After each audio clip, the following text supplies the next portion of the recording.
कैसे हैं आप सब? आशा करती हूँ आप सब अच्छे होंगे, स्वस्थ होंगे।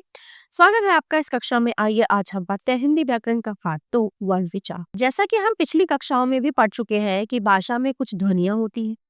प्रत्येक शब्द कुछ ध्वनियों से भी मिलकर बनता है, जैसे राम र अ म अ, कमल क अ म अ ल अ। अतः ये स्पष्ट है कि ध्वनियों से मिलकर शब्द बनते हैं और शब्दों से मिलकर वाक्य बनते हैं। भाषा भाषा की सबसे छोटी इकाई ध्वनि है। ठीक है। भाषा की सबसे छोटी इकाई ध्वनि कहलाती है और ध्वनि का लिखित रूप वर्ण कहलाता है। भाषा की सबसे छोटी मूल ध्वनि जिसके ओ टुकड़े नहीं हो सके वर्ण या अक्षर कहलाती है। ठीक है, अब आते हैं हम वर्णमाला पे। वर्णों का क्रमबद्ध एवं व्यवस्थित समूह वर्णमाला कहलाता है। हिंदी भाषा की वर्णमाला में 11 स्वर, 33 व्यंजन, 2 अयोगवा, संयुक्त व्यंजन आदि मिलाकर कुल 52 वर्ण है। उच्चारण की दृष्टि से हिंदी वर्णमाला में दो प्रकार के वर्ण होते हैं, स्वर और व्यंजन। हिंदी की वर्णमाला इस प्रकार है: स्वर अ आ इ ई उ ऊ रे ए ऐ ओ अ। व्यंजन कवर क ख ग घ ङ च छ ज झ य ट ठ ड ढ ण त थ द ध न प फ ब भ म अंतस्थ य र य व ड और ड। ये अनुस्वार है और ये विसंत है, अंग और आहा। ऊष्म श श स ह, संयुक्त व्यंजन श त्र ज्ञ श्न, आगत ध्वनियां और ज फ। स्वर जिन वर्णों के उच्चारण में हवा मुख से बिना किसी अवरोध के बाहर आती है उन्हें स्वर कहते हैं। स्वरों का उच्चारण स्वतंत्र रूप से किया जा सकता है। इन्हें बोलने में किसी दूसरे वर्ण की सहायता नहीं ली जाती। स्वर संख्या में 11 होते हैं: अ आ इ ई उ ऊ रे ए ऐ ओ। स्वरों के भेद उच्चारण में लगने वाले समय के आधार पर स्वरों के 3 भेद होते हैं: ह्रस्व स्वर, दीर्घ स्वर और प्लुत स्वर। ह्रस्व स्वर जिन स्वरों को बोलने में सबसे कम समय लगता है उन्हें ह्रस्व स्वर कहते हैं। ये संख्या में 4 है: अ ई उ रे। दीर्घ स्वर जिन स्वरों को बोलने में ह्रस्व स्वर से दुगुना समय लगता है उन्हें दीर्घ स्वर कहते हैं, जैसे आ ई उ ए ऐ ओ औ। दीर्घ स्वर को संधि स्वर भी कहते हैं। प्लुत स्वर जिन स्वरों को बोलने में ह्रस्व स्वर से 3 गुना समय लगता है उन्हें प्लुत स्वर कहते हैं। इनका प्रयोग नामों के संबोधन और संस्कृत शब्दों के उच्चारण में होता है, जैसे ओम, राम, महेश आदि। व्यंजन जिन वर्णों के उच्चारण में हवा रुककर या किसी घर्षण के साथ निकलती है उन्हें व्यंजन कहते हैं। व्यंजनों का उच्चारण स्वतंत्र नहीं किया जा सकता। इनका उच्चारण सदैव स्वरों की सहायता से होता है, जैसे क अ क, ख अ ख, ग अ हल हलन। चूंकि व्यंजन स्वरों की सहायता से ही बोले जा सकते हैं, अतः वर्णमाला के सभी व्यंजनों में अ स्वर लगा होता है। यदि व्यंजनों का उच्चारण कभी अ स्वर के बिना करना हो तो उसके नीचे एक छोटी सी तिरछी रेखा लगा दी जाती है, जिसको हम बोलते हैं हलन। ठीक है। जिन व्यंजनों के नीचे ये हलन चिन्ह लगा होता है वे स्वर रहित व्यंजन होते हैं, जैसे क ख ग आदि। इनसे बने उदाहरण शब्द जैसे चिन्ह, व, भविष्यत आदि। व्यंजन के भेद उच्चारण की दृष्टि से व्यंजनों के 3 भेद होते हैं: स्पर्श, अंतस्थ और ऊष्म।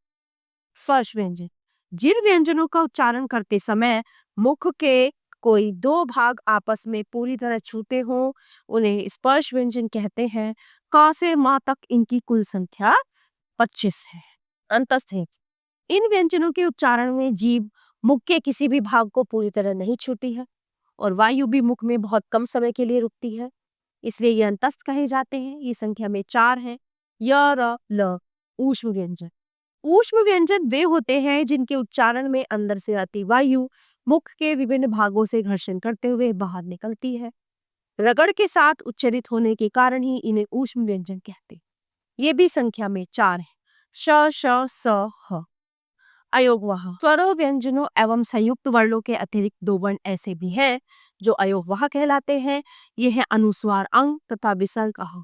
अनुस्वार नाक से निकलने वाली ध्वनि है जिसको अंग लिखा जाता है और इसका चिन्ह है बिंदु पर, जैसे संत, बसंत, गंगा आदि। अनुनासिक अनुनासिक नाक तथा मुख से बाहर निकलने वाली ध्वनि है। इसका चिन्ह इस तरह से होता है चंद्रबिंदु।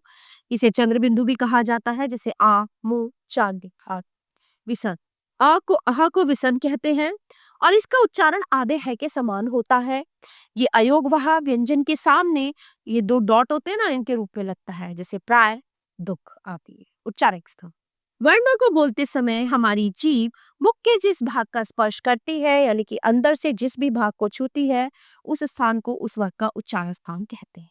इसकी तालिक इस प्रकार है, इसको आप मेरे साथ साथ देखिए, बोलिए। जैसे हम बोलते हैं अ आ क वर्ग ह कंठ, ये कंठ से बोले जाते हैं। ई च वर्ग य श, ये तालु से बोले जाते हैं। इरा ट वर्ग र श, ये मूर्धा से बोले जाते हैं। ता वर्ग ये दांत से है ना, त ल स। उ प वर्ग ओष्ठ से। ड य ण न म अनुस्वार नासिका से। ए ऐ कंठ तालु से। ओ औ कंठ ओष्ठ से। व दंत ओष्ठ से। उच्चारण संबंधी अशुद्धियां कुछ मैं आपको समझा देती हूँ। भाषा के शुद्ध बोलने और लिखने में उच्चारण का बड़ा महत्व है। यदि उच्चारण शुद्ध नहीं होगा तो लिखने में भी गलतियां, अतः उच्चारण की शुद्धता पर ध्यान देना चाहिए। उच्चारण की अशुद्धियां मुख्य रूप से इस प्रकार देखने में आती है। स्वरों की अशुद्धियां, अशुद्ध शुद्ध, अधीन अधीन, अपार अपार, अपार अपार, ठीक है, आधार आधार, आजाद आजाद, सामाजिक सामाजिक, दरोगा दारोगा, मुनि मुनि, कवि कवि, व्यक्ति व्यक्ति, अखिल अखिल। ई के स्थान पर ई का प्रयोग देखिए, दीपावली दीपावली, निरोग निरोग, आशीर्वाद आशीर्वाद, श्रीमती श्रीमती, बीमारी बीमारी, 40 40। ना के स्थान पर न का प्रयोग, फागुन फागुन, खाना खाना, गाना गाना, रानी रानी, ठीक है। ना के स्थान पर ना का प्रयोग, प्रणाम प्रणाम, निपुण निपुण, वीणा वीणा और दर्पण दर्पण। ऐसे ही देखिए, यहाँ पे और भी दिए गए हैं। वा के स्थान पर बा का प्रयोग, वंदना वंदना, बाणी वाणी, नवाब नवाब, वरदान वरदान। शा के स्थान पर सा, अशोक अशोक, सकल शाही, सलजम शलजम, सीरा शीरा। उ के स्थान पर बड़े ऊ का प्रयोग, वस्तु वस्तु, प्रभु प्रभु, साधु साधु, पशु पशु। ए के स्थान पर ऐ, ऐसा ऐसा, ऐनक ऐनक, पैसा पैसा, जैसा जैसा।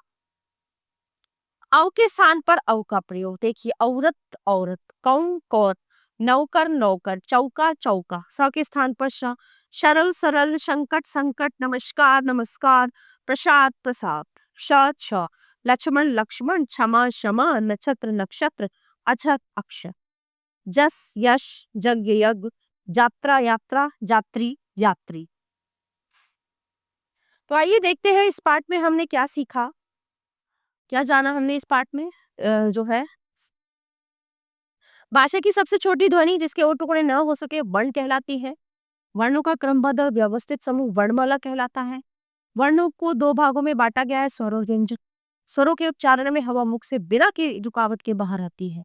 व्यंजनों के उच्चारण में हवा मुख के अलग अलग भागों को स्पर्श कर बाहर आती है। स्वरों के 3 भेद हैं, ह्रस्व दीर्घ तथा प्लुत। व्यंजनों के 3 भेद हैं, स्पर्श अंतस तथा ऊष्म। अनुस्वार अंग तथा विसर्ग अहा को अयोग वहा कहते हैं। वर्णों को बोलते समय जीभ मुख के जिस भाग को स्पर्श करती है उसे उच्चारण स्थान कहा जाता है। प्यारे बच्चों, ये पार्किंग पे समाप्त होता है। आशा करती हूँ आपको अच्छे से समझ आया होगा। मिलते हैं अगली कक्षा में। धन्यवाद।